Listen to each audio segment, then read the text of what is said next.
Olá, aluno! Olá, alunas! Tudo bom? Bem-vindos ao canal. Se você não se inscreveu, se inscreve aqui agora.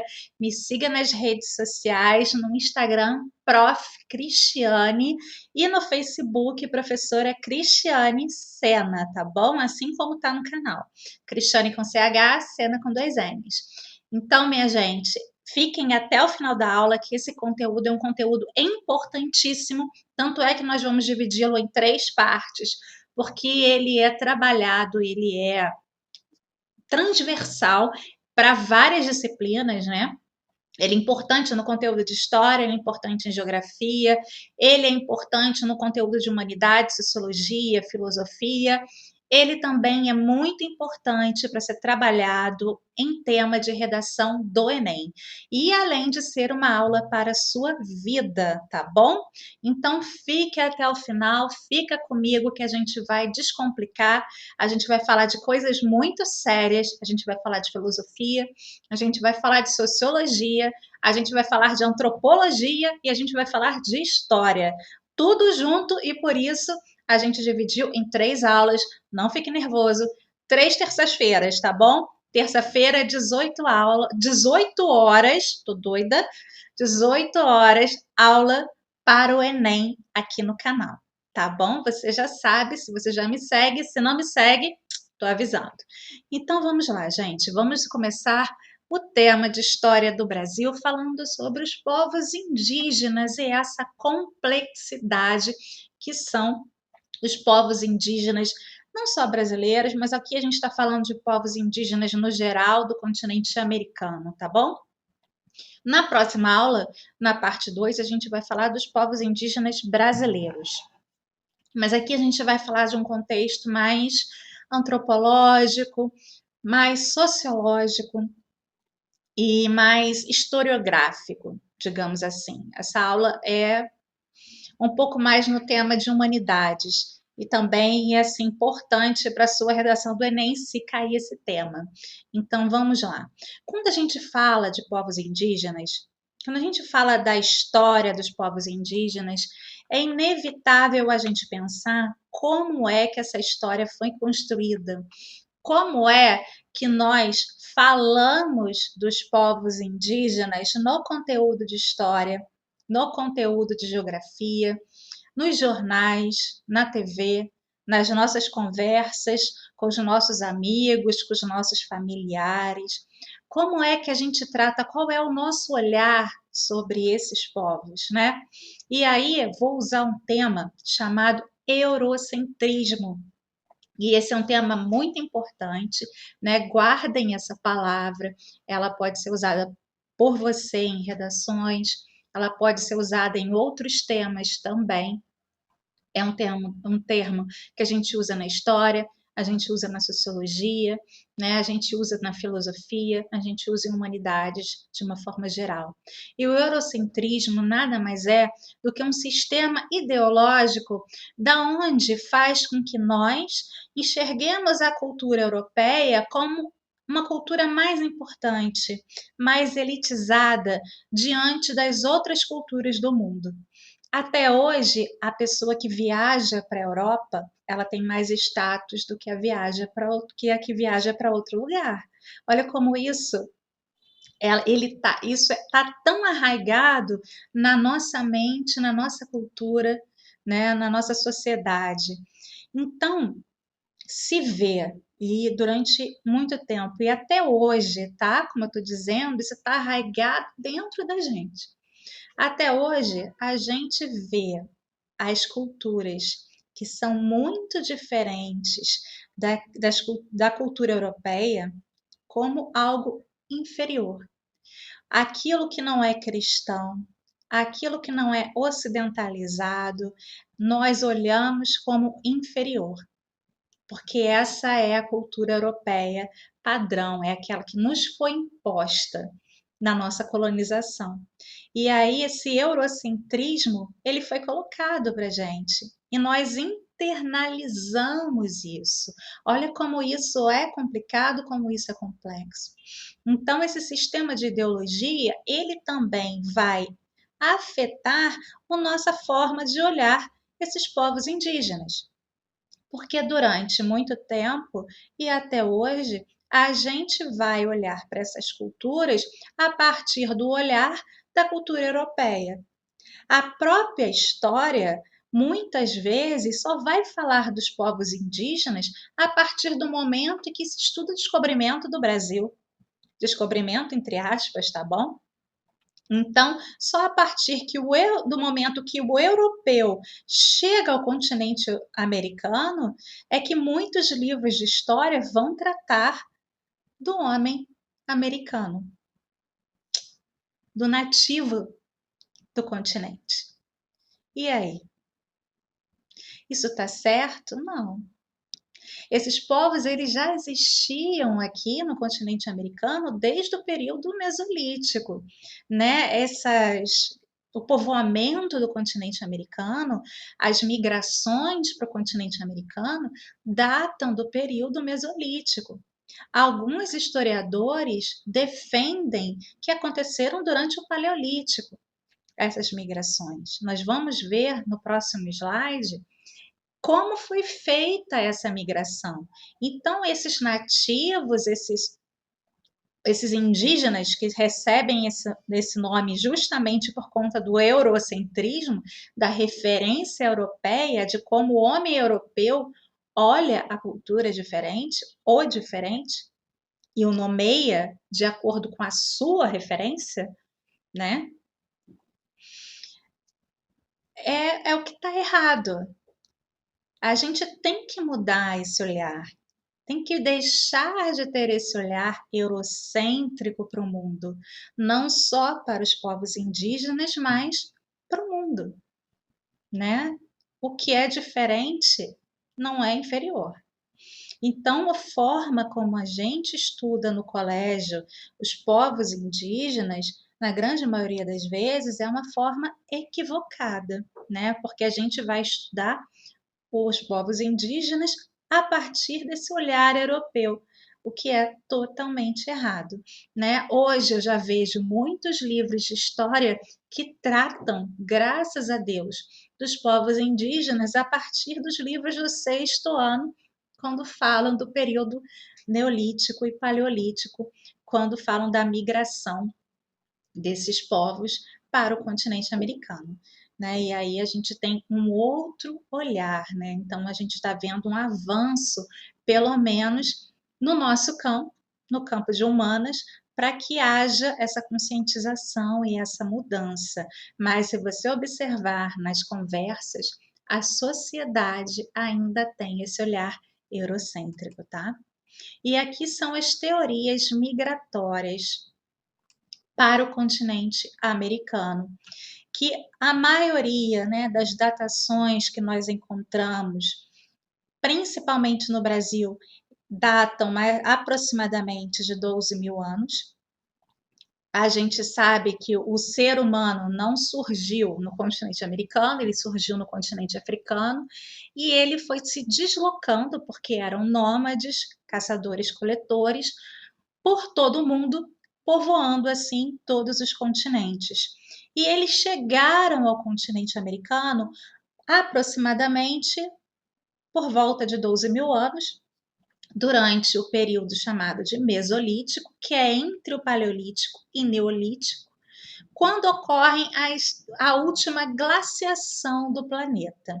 Então, o planeta congela, os mares, algumas superfícies, elas viram gelo, e aí permite que o continente asiático e o continente americano, através do Estreito de Bering, se ligassem, fazendo com que fosse possível a passagem entre um continente e outro. Como esses homens, eles eram nômades e viviam atrás de caça e de alimentos, eles provavelmente caçando algum animal em busca de novos climas e de caça e de alimentos, eles atravessaram o Estreito de Bering, chegando até o Alasca, e foram ocupando o continente americano ao longo de muitos mil anos, chegando até a América do Sul. Alguns historiadores, alguns antropólogos, alguns especialistas, eles já vão dar uma data anterior, eles defendem que essa migração teria sido durante o Paleolítico, por volta de 60 mil anos, e que ela teria sido feita através de navegação por canoas entre ilhas do Pacífico. Porque, afinal de contas, nós temos a ossada da Luzia, que está lá no Museu Histórico Nacional. E ela é anterior a essa data e possui características completamente diferentes dos povos que atravessaram o Estreito de Bering. Os povos que atravessaram o Estreito de Bering, eles têm características mongóis, dos habitantes da Mongólia. Os esquimós e os mongóis têm as mesmas características físicas genéticas. Isso foi possível graças ao estudo do genoma, tá bom? E se você observar os nossos nativos, eles têm semelhança aos povos asiáticos. Então, essa teoria parece ser a mais acertada, essa do Estreito de Bering.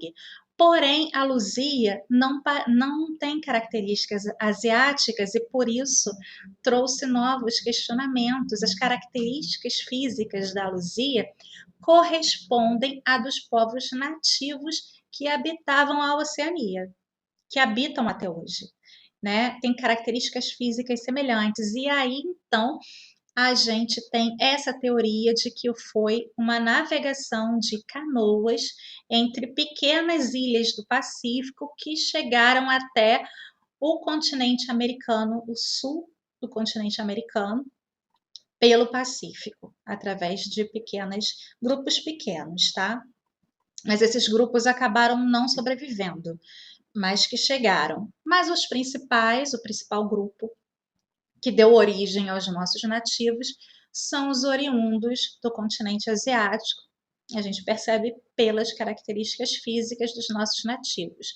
Eu vou tirar a câmera daqui para que fique mais visível para vocês o dado, para que possam copiar, pausar o vídeo, fazer as anotações, tá bom?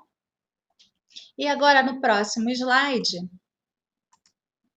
vamos falar do choque de cultura. Como é que 1 minuto para o gole, enquanto isso façam anotações, pausem o vídeo.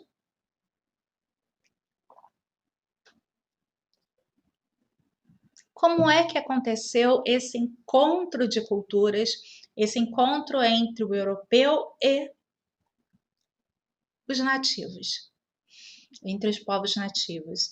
Eu acho que é importante que a gente lembre que o contexto das grandes navegações realizadas principalmente, né, pelos povos ibéricos, a gente remonte aqui nesse período, os povos ibéricos eles estavam saindo de um processo de reconquista, de expulsão dos mouros. Os mouros são os muçulmanos do território do continente da Península Ibérica, aculturando, né, essas pessoas pela força, num contexto muito semelhante ao das cruzadas, num movimento chamado de guerra justa, em que para eles conquistar territórios e aculturar povos era considerado legal, normal e bem visto, e principalmente incentivado pela Igreja Católica. E é dentro desse olhar e deste contexto que esses homens chegam ao continente americano, com esse olhar, com essa visão e com esse incentivo da Igreja Católica, com o olhar de que deve aculturar, de que deve dominar, de que deve tomar e expandir essas terras para si e aculturar essa população pela violência, através de uma guerra justa. Então, o europeu, ele, em momento algum, a gente pode usar o termo que seria descobrimento, mas sim conquista. O termo correto seria conquista do continente americano. E aí a gente tem um choque de culturas, porque os nativos que aqui viviam não estavam preparados para isso e eles não tinham o hábito de aculturar ninguém. Isso era algo que não passava pela cabeça deles, né?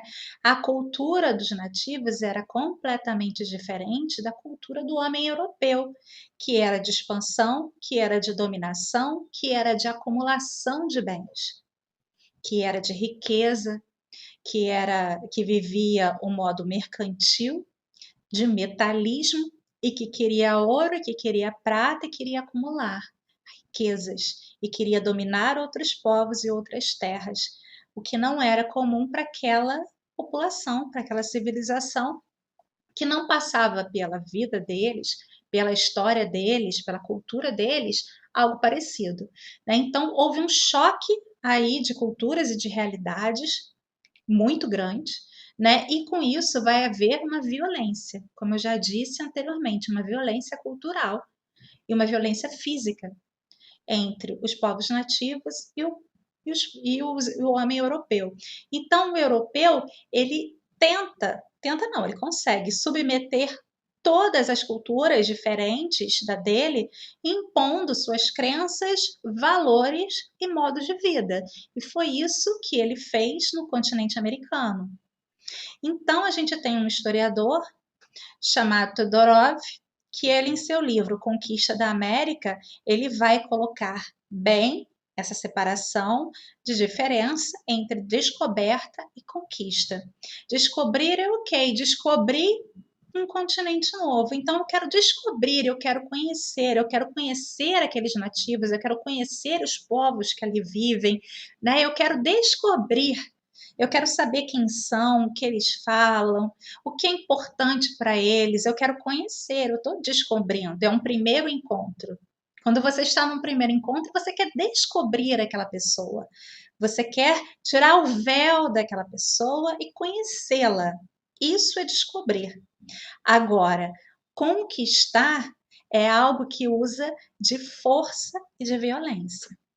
Você está impondo, você está querendo conquistar por meio de estratégia. É bem diferente. Apesar de que no primeiro encontro você também visa conquistar, mas você primeiro quer conhecer, para saber se vale a pena conquistar.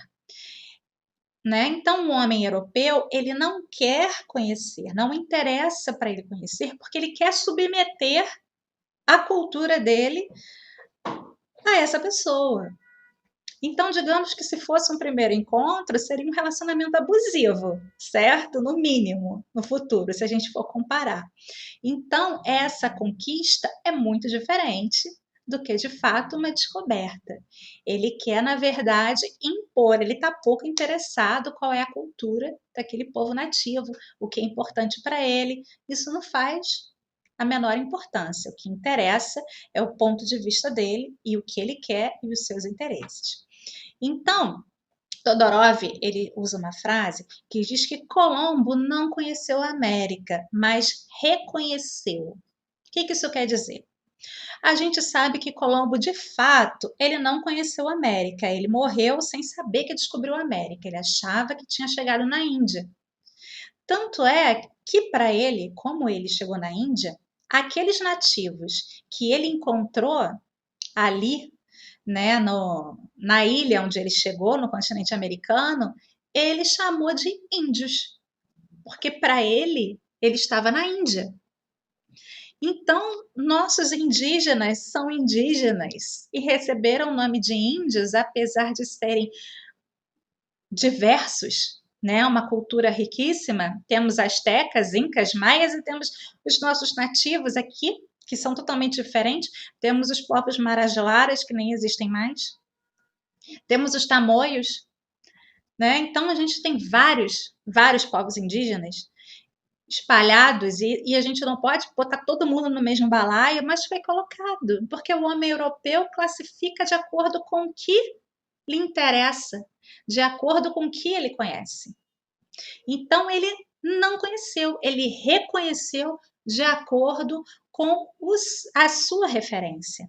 E todos os navegadores, né, todos os que vêm para o continente americano e que escrevem sobre o continente americano, vão usar as suas referências para falar do continente americano. Hora nenhuma eles vão fazer questão de conhecer. Isso só vai acontecer lá O do Brasil passa pelo período de império, né, que cientistas vêm até o Brasil para de fato conhecer o Brasil, reconhecer o Brasil. Mas até então não. O português ele vai olhar para o Brasil, para o continente americano, de acordo com as suas referências, de acordo com a sua realidade. E aí a gente tem muitos relatos que vão comparar o Brasil com referências, por exemplo, bíblicas, com o paraíso, né, com coisas que eles conheciam. Eles, hora nenhuma, vão estar aqui com um olhar de descoberta, de reconhecimento. Então, o Brasil, ora é o paraíso, ora é o inferno, ora os nativos são representantes do paraíso, ora eles são o próprio inferno, são o próprio demônio, porque eles comem gente, porque eles são antropófagos, mas hora nenhuma se perguntou, né? Se quis saber o porquê se realizavam esses rituais, né? Não tinha esse olhar de descoberta, de conhecimento, né, sobre o outro. Era colocar a sua cultura, o seu olhar sobre o outro e fazer o seu julgamento a partir daí. E aqui na próxima slide nós vamos ver a carta de Pero Vaz de Caminha ao rei de Portugal, quando do seu descobrimento, aonde ele vai deixar claro que o que ele encontrou de mais importante do ponto de vista dele vai ser o nativo, que está ali como uma página em branco para ser aculturado, que ele deve ser salvo pelo rei de Portugal, porque ele não conhece, né, o cristianismo. E a missão de Portugal era o quê? Espalhar o cristianismo, era aculturar essas sociedades, era dominar sob esse pretexto da aculturação, né, da dominação, de salvar esses povos, né, esses indivíduos, com o apoio da Igreja Católica. Né? Então vamos lá. No finalzinho da carta, a carta é muito extensa, tem várias páginas e está no português da época, o que gera um pouco de dificuldade. Com isso eu vou tentar dar uma traduzida, né? Então vamos lá. Nela, até agora não podemos saber que haja ouro nem prata, nem coisa alguma de metal ou ferro. Lembrando que de fato era uma conquista, eles queriam novos territórios para explorar. Eles queriam riquezas, era isso que eles queriam. Nem lhe ouvimos, porém, a terra em si de muito bons ares. Ou seja, o clima é bom, assim frios e temperados como os de entre Douro e Minho. Porque neste tempo de agora que achamos, ou seja, abril, como os de lá, ou seja, está parecido com o clima de lá. Águas são muitas, ou seja, tem muitos rios, infinitas, e em tal maneira graciosas que, querendo aproveitar, dar-se-á nela tudo. Então, falando que a terra é muito boa, graciosa, que a água é muito boa, que querendo aproveitar e plantar, vai dar tudo nessa terra. Por bem das fazer, me parece que será salvar esta gente, ou seja, que o melhor a se fazer, ele acredita que será salvar os nativos, essa gente que está ali, coitada, ela nem imaginou que queria ser salva. Alguém pediu salvação para eles? Será salvar esta gente. E esta deve lançar.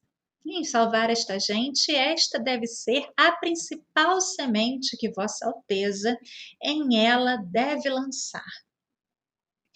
E que aí não houvesse mais que ter aqui esta pousada para esta navegação de Calicut, porque de fato Pedro Álvares Cabral estava indo para as Índias, que era o que interessava, comprar, fazer negócios com especiarias para revender a lucros milionários, né, na Europa. E fazer que Vossa Alteza tanto deseja, que é o quê? Negociar especiarias. a saber, acrescentamento da nossa santa fé, ou seja, obrigar os índios a se tornarem católicos. E nesta maneira, Senhor, dou aqui a vossa alteza do que nesta vossa terra vi. E se algum pouco me alonguei, ela me perdoe, que o desejo que tinha de vos tudo dizer, mo fez assim por pelo mundo. Então, gente, essa é a visão do homem europeu, né? Conquistar e aculturar e impor a sua cultura de qualquer forma, né? E aí a gente tem que fazer, para fechar esta aula, uma reflexão sobre a questão de aculturar, de impor a sua cultura. E que aí a gente está usando também mais um conceito da antropologia, da sociologia, que é o relativismo cultural. Uma cultura, a gente tem que entender que uma cultura não pode ser julgada a partir dos valores de outra sociedade, né? Não existem grupos superiores e inferiores. Eu não posso olhar para o indígena e considerá-lo inferior a mim porque ele vive de forma diferente da minha. Não, eu não posso, a partir de mim, olhar para uma cultura. Não é a partir dos meus valores que eu vou olhar ao valor de outra pessoa, de outra cultura. É completamente diferente em termos culturais, né? Em termos sociais, antropologicamente. Então, a cultura indígena, ela não é inferior à cultura europeia, ela só é diferente. E ela deve ser tratada com respeito. Qualquer cultura, ela deve ser tratada com respeito, mesmo que eu não goste, que não seja a minha praia. Por exemplo, eu não gosto de funk, mas eu vou falar mal do funk? Eu tenho que tratar com respeito, ele não é melhor do que a MPB que eu adoro. São culturas diferentes, são realidades diferentes. Eu não tenho esse referencial de fazer julgamento. Não existe uma cultura melhor do que a outra. Então, elas são apenas diferentes. E é isso que a gente tem que saber. É isso que tem que estar na ponta da língua na hora de escrever uma redação que fale sobre algum tema que faça referência à cultura. Então, não existe uma cultura melhor do que a outra. Não existe uma cultura superior à outra. Elas só são diferentes e eu não tenho que julgar, tá? Essa diferença. Não cabe a mim. Então, durante muito tempo e até hoje, como eu disse para vocês, em conversa, se você conversar com um amigo, conversar com um parente, você vai perceber que até hoje acontece isso. Durante muito tempo e até hoje, né, a gente acaba olhando a cultura indígena como inferior. Até hoje existem missionários em tribos indígenas querendo catequizar os índios, levar para eles a religião do homem ocidental. E eles não pediram por isso, sabe? Não, é querer transformar uma cultura em outra, é violentar essa cultura. Então, durante muito tempo, a gente olhou a cultura indígena como uma forma inferior, como uma cultura inferior, e que a gente levar a nossa cultura está fazendo um favor. Não, por favor, você está violentando essas pessoas. Isso é uma violência, isso é um abuso, tá bom? Não é um favor, não é civilizador. Essas pessoas não precisam ser civilizadas. Elas vivem de acordo com a realidade, com a cultura delas. Isso traz problemas psicológicos. Grupos indígenas acabam nesse processo de serem civilizados pelo homem branco, entrando num choque cultural muito grande, tem problemas sérios de alcoolismo, porque eles ficam sem referencial de suicídio entre tribos indígenas, porque eles perdem suas raízes. Isso é uma violência para qualquer pessoa, para mim, para você e para os povos indígenas também, que são seres humanos, sabe? Temos que ter essa noção. não é civilizador, não é progresso, é violência. Então, isso é extremamente agressivo. A gente tem que ter essa consciência, né, de uma vez por todas. A gente não faz favor nenhum, a gente está violentando essas tribos. Então, por hoje, a gente vai encerrar a nossa aula, tá bom? E na próxima aula, a gente vai continuar com o tema dos povos indígenas, falando sobre os indígenas que habitam nossas terras brasileiras. Muito obrigada por ter ficado até aqui. Se inscreve no canal e até a próxima aula.